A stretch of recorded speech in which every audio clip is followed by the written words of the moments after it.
ನಮಸ್ಕಾರ ರೀ. ಇವತ್ತು ಮಂಚೂರಿಯನ್ ಮಾಡ್ತೀನಿ ಸೋಯಾಬೀನ್ದು ನಮ್ಮ ಸ್ಟೈಲ್ನೇ ಮಾಡಮ್ರಿ. ಇದು ಮಾಡ್ಲಿಕ್ಕೆ ನನ್ನ ಮಕ್ಳಿಗೆ ಭಾಳ ಇಷ್ಟ ರೀ. ಇಲ್ಲಿ ಸೋಯಾಬೀನ ನೆನೆ ಇಡೋದ್ರಿ ಮೊದಲ ಅದೆಲ್ಲ ನೆನೆತಾನೆ. ಈ ಕಡೆ ನಾವೇನೋ ಚಟ್ನಿ ಮಾಡಮ್ ಟೇಸ್ಟಿ ಅದು ಅದೇ ಹೈಲೈಟ್ ರೀ. ಇದ್ರಾಗ ಚಟ್ನಿ ಮಾಡ್ಲಿಕ್ಕೆ ಬೆಳ್ಳುಳ್ಳಿ ಮತ್ತು ಹಸಿ ಶುಂಠಿ ಸಣ್ಣ ಕಟ್ ಮಾಡ್ಕೆ ಎಣ್ಣೆ ಹಾಕೋದ್ರಿ. ಒಂದು ಟೊಮೆಟೊ ಮಿಕ್ಸರ್ ಕಚ್ಚಿನಿ ರೀ.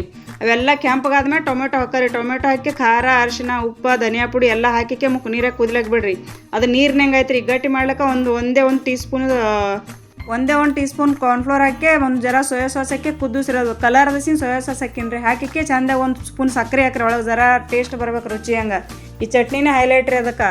ಮತ್ತು ಸೋಯಾಬೀನ್ಗೆ ಮತ್ತು ಕಾರ್ನ್ಫ್ಲೋರ ಕಡ್ಲೆ ಹಿಟ್ಟು ಹಾಕಿಕ್ಕೆ ನೀರು ಹಾಕಿ ಚಂದ ಮಿಕ್ಸ್ ಮಾಡಿರಿ ಎಣ್ಣೆಗೆ ಕೊರಿರಿ. ಕ್ರಿಸ್ಪಿ ಆಗಂಗೆ ಕೊರಿಬೇಕ್ರಿ. ಅವು ಕೊರೋದಕ್ಕೆ ಚಂದ ನೀವು ಆ ಚಟ್ನಿ ಕೂಡ ತಿಂದು ನೋಡಿರಿ. ಭಾಳ ಟೇಸ್ಟ್ ಅದು. ಮಾಡೋದಂತೂ ಈಜಿ ಅದ ರೀ. ಮಾಡಿ ನೋಡಿರಿ. ಇಷ್ಟ ನನ್ನ ಚಾನಲ್ ಸಬ್ಸ್ಕ್ರೈಬ್ ಮಾಡಿರಿ, ಒಂದು ಲೈಕ್ ಮಾಡಿರಿ. ಇತ್ತಲ್ಸ್ ಅಡುಗೆ ಯೂಟ್ಯೂಬ್ ಚಾನಲ್ ಸಬ್ಸ್ಕ್ರೈಬ್ ಮಾಡ್ಕೊರಿ.